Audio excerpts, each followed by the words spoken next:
आज आपला तिरंगा फडकवतोय, हे सर्व आपल्यासाठी अभिमानाची गोष्ट आहे। हे 11 वर्षातलं आपलं यश आहे।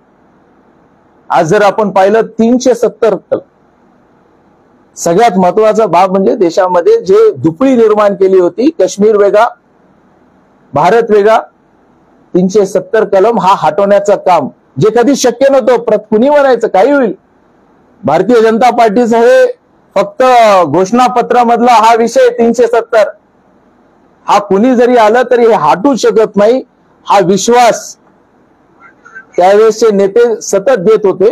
पण 370 कलम त्या ठिकाणी हटवला आणि आता ह्या देशामध्ये एकच संविधान आहे, एकच झेंडा आहे आणि एकच सरकार आहे। ही भूमिका या सरकारने निर्माण केलेली। त्यामुळे हे सरकार आणि याचं श्रेय जर कुणाला जात असेल, मोदी साहेबांनी देशाच्या पंतप्रधानांनी सांगितलं ह्याचं श्रेय जर कुणाला जात असेल तर 140 कोटी जनतेला ह्याचं श्रेय जात आहे। त्यांनी हा विश्वास आमच्यावर जो दाखवला, या विश्वासाच्या माध्यमातूनच आम्ही हे संकल्प पूर्ण करू शकू। आणि जगाच्या पाठीवर आज आपल्यापैकी कुणी जरी कधी विदेशात जाण्याचा प्रसंग आला किंवा आपले पाहुणे रावळे मित्र कोण विदेशात असतील त्यांना विचारा, पूर्वीचे प्रसंग आणि आताचा प्रसंग। भारत म्हटले की आपल्याकडे एका वेगळ्या नजरेने पाहिलं जातं। आज आपल्या देशाचा बहुमान जागतिक पातळीवर त्या ठिकाणी मोदी साहेबांनी वाढवला। बोलत असताना, विरोधकांना टीका करत असताना सांगतात मोदी साहेब या देशात गेले, ज्या देशात गेले त्या देशामधल्या भारतीयांचा सन्मान त्यांनी तिथं वाढवलेला। आपलेच भाऊ असतील, आपल्याच परिवारातली लोक असतील, आपल्याच लोकांचा सन्मान त्या ठिकाणी त्यांनी वाढवलेला आहे। आज आपण पाहिलं अनेक देशामध्ये भारताचा पासपोर्ट म्हणजे विजाची गरज नाही आता। अनेक देशामध्ये तुम्ही भारतीय आहात, फक्त भारताचा पासपोर्ट म्हणजे तुम्हाला विजाची गरज नाही, थेट त्या देशाने तुमचं स्वागत केलेलं आहे। अशा प्रकारचं वातावरण जागतिक पातळीवर भारताचं निर्माण केलेलं आहे माननीय मोदी साहेब। अर्थव्यवस्थेमध्ये क्रमांक 4 ला आहे आपण। बरेच जण म्हणतील क्रमांक 1, 2, 3, माझी विनंती तसं पाहायला गेलं तर क्रमांक 1 लाच राहायला पाहिजे। पण आपण जर पाहिलं की या देशाच्या ज्या क्रमांक 1, 2, 3 वर त्यांची जी लोकसंख्या आणि त्याच्या तुलनेत जर पाहिलं, आपल्या फार मोठ्या लोकसंख्येला सोबत एकत्रित घेऊन चलत अर्थव्यवस्था आपल्याला सांभाळत ते पुढे घेऊन जाण्याचं काम हे आपल्या सरकारमध्ये त्या ठिकाणी होत आहे। मी बोलत असताना देश पातळीवरचे झालेले विकास हे देखील आपल्याला माहिती आहेत, माझ्यापेक्षा अधिक आपल्याला देखील माहिती आहे। पण आम्ही ह्या 11 वर्षाच्या अभियानाच्या माध्यमातून हे जनतेपर्यंत घेऊन जाण्यासाठी आज आपण एकत्रित आलो। आपण एक माध्यम आहे, हे फक्त मोदी साहेब किंवा देशाचे पंतप्रधान म्हणून आपण बघू नये, देशाचा वैभव म्हणून आपण पाहू। आणि माझी विनंती आहे आपल्या सर्वांना, सुरक्षित मी सुरुवातीला म्हटलो आपण सुरक्षित आहे, पण पुढची पिढी सुरक्षित कुणाच्या हातामध्ये राहू शकते हा विश्वास जर कुणामध्ये निर्माण केला असेल ते मोदी साहेबांनी केलेला आहे। त्यामुळे देश पातळीवरचा विकास त्याच माध्यमातून राज्याला, मी काल पाहत असताना एक व्हिडिओ क्लिप पाहत होतो, रील्स येतात, एक रील झाली आणि ती रील होती स्वर्गीय विलासराव देशमुख साहेबांची। त्यांनी सांगितलं, त्यांच्या रील मध्ये त्यांच्या भाषणामध्ये त्यांनी बोलले होते, मी राज्याचा मुख्यमंत्री असताना केंद्राकडे सतत पैशाची मागणी करायची, सतत पत्र लिहित होतो, सतत पत्र पाठवत होतो। ही खंत त्यांनी त्यांच्या माध्यमातून ह्याच्यातून जर समजून घेतलं तर फक्त सतत पत्र पाठवणं आणि काम न होणं, केंद्राचं आपल्या महाराष्ट्राकडे दुर्लक्ष राहणं हे लक्षात येत होतं। पण आज जर पाहिलं, महाराष्ट्राकडे मोठ्या प्रमाणामध्ये केंद्राने दिलेला निधी असेल, रस्त्याचं जाळं असेल, इरिगेशनच्या बाबतीत असतील, एज्युकेशनच्या बाबतीत असेल, रेल्वेच्या बाबतीमध्ये मागच्या पूर्वीच्या सरकारने त्यांच्या कालावधीमध्ये जेवढा निधी दिला नाही तेवढा निधी फक्त या वर्षीच्या बजेटमध्ये आपल्याकडे तेवढा आलेला आहे। त्यामुळे राज्याचाही वाटा देत असताना सर्वात अधिक पद्धतीने महाराष्ट्राचा जो वाटा होता तो देण्याचं काम या ठिकाणी झालेलं आहे। आपण जिल्हा म्हणून जर पाहिलं, आपण सर्वजण साक्षीदार आहात। पूर्वीच्या सरकार आणि आताच्या सरकारमध्ये जर निर्णय जर आपण पाहिले, आज जिल्हा म्हणून आपण आज जे सुपर स्पेशालिटी हॉस्पिटल दिसत आहे, आज आपण गावामध्ये गेल्यानंतर, प्रत्येक ठिकाणी गेल्यानंतर, जिल्ह्यामध्ये फिरत असताना हायवेचं जाळं दिसतंय. 2014च्या पूर्वी ह्याच लातूर जिल्ह्यामध्ये राष्ट्रीय महामार्ग नव्हता साहेब. एकच राष्ट्रीय महामार्ग आम्हाला माहित होता सर्वांना, तो म्हणजे तो हायवे म्हणजे मुंबई हैदराबाद. आज इथून जाणारे 3-4 राष्ट्रीय महामार्ग. आज आपण नांदेडला जात असेल, नागपूरला जात असेल, इथून आपण निलंगा हैदराबादला जात असेल, ह्या सर्व रस्त्यांना राष्ट्रीय मार्ग. इथून आपण अंबेजोगाईला जात असेल, इथून आपण सोलापूरला जात असेल, ह्या सर्व रस्त्यांचं दळणवळण जर आपण पाहिलं, जवळपास 14,000 कोटीची रस्त्यांसाठीचा विकास निधी माननीय नितीन गडकरी साहेब यांनी आवर्जून या जिल्ह्यातील आणि देशाचे पंतप्रधान माननीय नरेंद्र मोदी साहेबांच्या नेतृत्वात हा निधी आपल्या जिल्ह्यात आलेला आहे. त्याचसोबत ब्रिजेस असतील, पुलं असतील, अडचणीच्या काळामध्ये जे काही आपल्याला टंचाई होती, टंचाईच्या काळामध्ये लातूर जिल्ह्याला दिलेला निधी सरकारने, हा देखील आपण सर्वांनी पाहिलेला. त्यामुळे आपल्या सर्वांना एक पूर्वीचा भारत आणि आजचा भारत ह्याच्यात चित्र आपल्या सर्वांना वेगळं दिसतंय. पूर्वीचं लातूर आणि आजचं लातूर देखील चित्र आपल्याला सर्वांना वेगळं दिसतंय. संकटातूनच माणसाची ओळख होती. कोविड सारखं संकट हे देशावर आलं. त्या संकटामध्ये भारताने, भारताच्या जनतेतील प्रत्येकांचं वॅक्सिनेशन केलंच केलं, पण आपला शेजार धर्म कधी विसरला नाही. शेजारच्याही देशाला देखील तिथं आरोग्याच्या साठी मदत करण्याचं काम आपल्या देशाने केलं. त्याचं वॅक्सिनेशन आपल्या देशात तयार झालं. फार्मा इंडस्ट्री आज जागतिक पातळीवर, आपला देश पहिल्या 2-3 मध्ये आपला फार्मा इंडस्ट्रीमध्ये त्या ठिकाणी जातो. त्यामुळे असं या सर्व विकासाच्या गोष्टी मागच्या 11 वर्षातल्या विविध माध्यमातून मी थोडक्यामध्ये आपल्या समोर ठेवण्याचा प्रयत्न केलेला आहे. अशा अनेक गोष्टी आहेत. मी परत एक आपल्यासोबत देत असताना शॉर्ट मध्ये प्रत्येक एरियामध्ये काय काय कामं झाले, संख्येसहित, फिगर सहित त्याची एक छोटीशी प्रेस नोट देखील मी आपल्या सर्वांना देणार आहे. आमची आपल्याला विनंती असेल की आपण विकसित भारत, सरकारचे 11 वर्ष पूर्ण झालेले, या सर्व गोष्टींना आपल्या माध्यमातून, आपल्या वर्तमानपत्राच्या माध्यमातून आपण लोकांपर्यंत, जनतेपर्यंत आपण त्याची पोचवावे, ही विनंती आमची आपल्या सर्वांना असेल. आणि जसं लातूरमध्ये आपण पाहिलं की सुपर स्पेशालिटी हॉस्पिटल त्या ठिकाणी निर्माण झालं, त्याचसोबत एक महत्वाचा प्रकल्प हा लातूरमध्ये मराठवाडा रेल कोच फॅक्टरीच्या माध्यमातून झाला. टीका टिप्पणी करणारे वेगवेगळ्या माध्यमातून करतात. काय झालं? 2 उद्घाटन झाली. कुणी पाहिलं 2 उद्घाटन?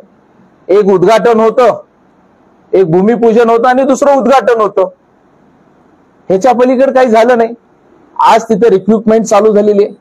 मधल्या काळामध्ये जे आर्विनियल म्हणून आहे ती कंपनी, रेल कंपनी आणि रशियन कंपनी, या दोघांचं टायअप झालं. टेक्नॉलॉजी पार्टनर रशिया असल्यामुळं या युद्धाच्या कारणास्तव ते थोडं डिले झालं. पण आज जर आपण तिथे जाऊन पाहिलं, कामं चालू आहेत, लोकांची भरती चालू आहेत. आपल्या ह्या कोच फॅक्टरीच्या नावाने सर्व वर्तमानपत्राच्या माध्यमातून तिथली भरती देखील झालेली आहे. आणि त्याच्यामुळे जवळपास आपला साहेब हा कारखान्याच्या माध्यमातून एक बजाज सारखं युनिट जे 5,000 कोटी घेऊन आलं, या बजेटमध्ये या कारखान्यासाठी जे 35,000 कोटी पैकी त्याच्यातली 8,000 कोटीची तरतूद बजेटमध्ये या रेल्वे कोच कारखान्याच्या माध्यमातून मराठवाडा रेल कोच कारखाना लातूर इथं तरतूद करण्यात आली. त्यामुळे निश्चितपणे सर्व गोष्टी समोर उभा टाकलेल्या आहेत.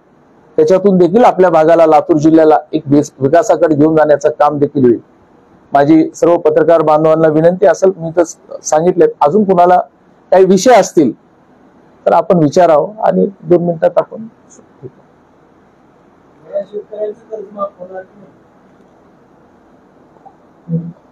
होणार. सरकारने बोललंय ना, होणार.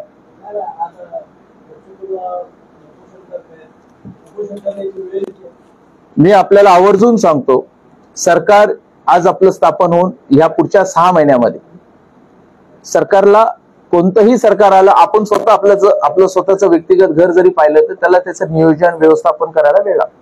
सरकारने जी घोषणा केली आहे, आमच्या राज्याचे मुख्यमंत्री माननीय देवेंद्र फडणवीस, माननीय अजितदादा, माननीय एकनाथ शिंदे साहेब या तिघांच्या नेतृत्वामध्ये दिलेला शब्द, राज्याच्या जनतेला दिलेला शब्द हा पूर्ण होणार हे मी आपल्याला सांगू शकतो. आगामी महापालिकेच्या निवडणुकीबाबत काय महापालिकेच्या निवडणुकीत मी आपल्याला आवर्जून सांगतो, आज आपल्याला हे पाऊस पडल्यानंतर जे काही आम्ही पिक्चर पाहतोय, जे चित्र महानगरपालिकेचं झालेलं दिसतंय, कुठं नाल्या भरलेल्या आहेत, कुठं पाणी घरात शिरलंय, हे पाप जर कोणाचं असेल, या पूर्वीच्या जे काही महानगरपालिकामध्ये ज्याची काँग्रेसची सत्ता होती यांचं असलेलं पाप आहे. कोणतंही नियोजन, शहर कसं राहायला पाहिजे, कोणत्या परवानग्या कुठं द्यायला पाहिजेत, किती द्यायला पाहिजेत, किती घर आहेत, किती गाड्या घोड्या, काहीच न पाहता कदाचित एखाद्या गावाचं नियोजन चांगलं असेल, गाव व्यवस्थित बसवल्याचं काम केलं असेल, पण ह्या लोकांनी आपल्या सोयीप्रमाणे लातूरचं नियोजन केलेलं आहे. निश्चितपणे भारतीय जनता पार्टी येणाऱ्या काळामध्ये, ज्यावेळेस आपलं सरकार होतं, आम्ही 2.5 वर्ष महानगरपालिकेत काम केलेलं आहे. 2.5 वर्षाचं आमचं कामकाज हे जनतेच्या समोर आहे. लांब आहे निवडणुका, ह्या पत्रकार परिषदेमध्ये काही बोलणार नाही, पण निश्चितपणे ताकदीने भारतीय जनता पार्टी याच्यात लढल आणि जिल्ह्यातला, शहराचा जो काही विकास असेल तो पूर्ण करून घ्यायची जबाबदारी ही आमची सर्वांची असणार.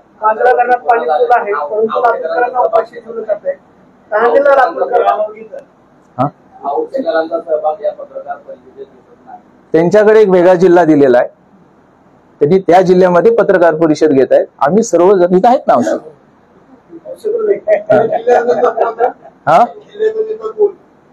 भारतीय जनता पार्टी, भारतीय जनता पार्टी आमच्या ह्याच्यामध्ये असं नाही आहे. म्हणजे प्रत्येक व्यक्तीला, म्हणजे काल देवेंद्रजींनी मुंबईत प्रेस घेतली, बावनकुळे साहेबांनी अमरावतीत प्रेस घेणार आहेत. जिल्हा वाईज प्रत्येकाकडे एक एक जिल्हा दिलेले, त्याच्यामुळे प्रत्येकाने, आज त्यांनी बहुतेक एखाद्या दुसऱ्या जिल्ह्यात असतील, सर्वजण एकत्रित आहेत. काही काळजी करू नका, गेल्या प्रेसला सगळे जण होते, चांगलं व्यवस्थित आहे. धरणात पाणी फुल आहे, परंतु लातूरकरांना पाणी भेटत नाही. आठवड्याला 2 वेळेस पाणी देणारा महानगरपालिका आता सध्या 12 दिवसाला आड पाणी देत आहे. त्याच्याकडे लक्ष देणार आहे? नाही, आपण लक्ष देतोय. आपण त्याची माहिती घेतली, बैठक घेतली, बैठकीच्या माध्यमातून त्याचं नियोजन देखील, आता नवीन सीओ देखील आलेले आहेत. सीओला पहिल्या बैठकीमध्ये त्याच्या सूचना देण्यात आलेल्या आहेत. येण्याच्या पूर्वी सूचना आहेत, रिटर्न सूचना आहेत की कलेक्टर मॅडम आणि त्यांनी बसून त्या बैठकीमध्ये पाण्याचा हा आणि कचरा या 2 गोष्टीवर त्यांना हे आपण काम करायला. आपण म्हणाला रेल्वे कोच फॅक्टरीच्या भूमिपूजन, उद्घाटन आणि आता रिक्रुटमेंट सुरू आहे, तर लातूर जिल्ह्यातील किती युवकांना, बेरोजगार युवकांना तिथे कामाची संधी मिळते? मी आज थेट जिथं ते कारखान्यामध्ये आपल्याला रोजगार लागणार आहे हे 1800 ते 3500 फर्स्ट फेज मध्ये, आणि तसं पाहायला गेलं तर ही संख्या जर आपण पाहिली तर 3 वर्ष, 5 वर्ष आणि 8 वर्ष जवळपास 20,000 ते 40,000 पर्यंत थेट आणि प्रत्यक्ष आणि अप्रत्यक्ष तिथपर्यंत जाणार. 11 वर्ष झाले आपण काय काय परंतु आगामी काय नियोजन असेल? कोणत्याचं? मोदी सरकारचं आगामी काय नियोजन, काय अजेंड्यावर त्यांच्या विषय असतील? राम मंदिरचं झालं, 370 कलम झालं, हे मोठमोठे विषय होते, हाताळले त्यांनी यशस्वी पूर्ण केले, परंतु आगामी वर्षामध्ये काय नियोजन असेल? नाही, येणाऱ्या काळामध्ये आत्मनिर्भर भारत हेच आमचं हे, जे संकल्प आम्ही आपल्याला आमच्या माध्यमातून दिलेला आहे तो संकल्प पूर्ण करून घेण्याची आमचा एजेंडा, जो आम्ही निवडणुकीच्या पूर्वी दिलेला एजेंडा आहे, हा एजेंडा पूर्ण करून घेणं हे आमच्या सरकारचं धोरण असणार.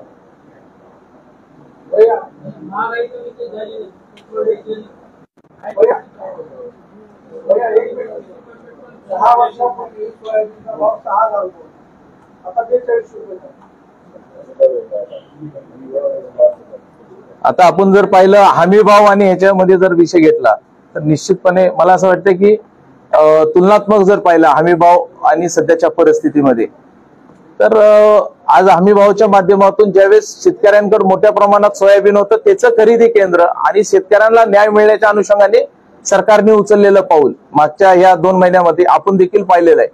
आणि कोणत्याही शेतकऱ्याची अडचण, आणि त्याच्या माध्यमातून अनेक शेतकरी जे पूर्वीचा देखील सोयाबीन असतील, अनेक ते परवानगी नव्हती, पण त्याच्या माध्यमातून किमान त्यांना मदत कशी करता येईल तसा आम्ही प्रयत्न केलेला आहे. लातूरच्या जिल्हाधिकारी वृक्षारोपणाबाबत खूप पॉझिटिव्ह आहेत, पण लातूर संपूर्ण लातूर जिल्ह्यामध्ये वृक्षतोडी जोमाने सुरू आहे, त्याच्यावरती काही कारवाई होतच नाही. त्यावर तुम्ही त्यांना काही बोलाल का? नाही, मी याच प्रश्नावर उद्देश वानगावमध्ये 3 पिढ्याचे झाड तोडण्यात आले, त्याच्यावर चौकशी बसवण्यात आली, त्याच्या काहीच कारवाई नाही आणखी. आणि त्याला परमिशन सगळे कुठले ते सांगायला सगळ्या ग्रामपंचायत आपल्याला व्यक्तिगत वृक्षतोडीला माझा स्वतः विरोध आहे, आमच्या सर्वांचा विरोध आहे. कुठं जर होत असेल तर त्या ठिकाणी आपण कृपया करून आमच्या लक्षात आणून देणे. या विषयामध्ये संवेदनशीलतेने हा प्रश्न आम्ही हाताळण्याचा प्रामाणिकपणे प्रयत्न करू. असं होऊ देणार नाही असा आपला प्रयत्न असेल. आपल्याला लक्षात आलं ती माहिती आमच्याकडे द्या. आणि ही पत्रकार परिषद झाल्यानंतर मी लेखी पत्र माननीय जिल्हाधिकारी महोदयांना त्या ठिकाणी देईल. असं कुठेही जिल्ह्यामध्ये वृक्षतोडी असतील किंवा ह्याच्यात होत असेल तर त्याच्यावर कडक कारवाई त्या ठिकाणी करण्यात येईल. आगामी स्थानिक स्वराज्य संस्था निवडणुकीत महायुतीतून तुम्ही लढणार आहात का सोबळावर? काय येणाऱ्या निवडणुकीमध्ये भारतीय जनता पार्टी स्वबळावर ताकदीवर त्या ठिकाणी निवडणुका लढणार.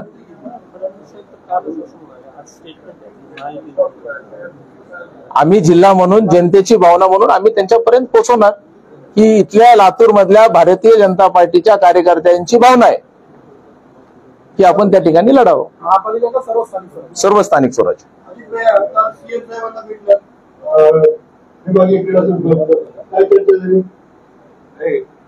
जानेवारी महिन्यामध्ये जे पालकमंत्री मोदी यांनी बैठक घेतली होती आणि त्यांनी अशा सूचना दिल्या होत्या की पहिल्या टप्प्यातले 21 कोटीचं काम जे आहे त्याचं टेंडर आपण काढून कामाला सुरुवात करायची. त्याला थोडासा डिले होता. त्या संदर्भात आदरणीय छत्रपती शिवेंद्रराजे भोसले साहेबांसोबत सुद्धा चर्चा झालेली आणि तो विषय आदरणीय मुख्यमंत्री मोदी यांच्या पर्यंत सुद्धा पोहोचवा या अनुषंगाने त्या संदर्भात चर्चा झाली.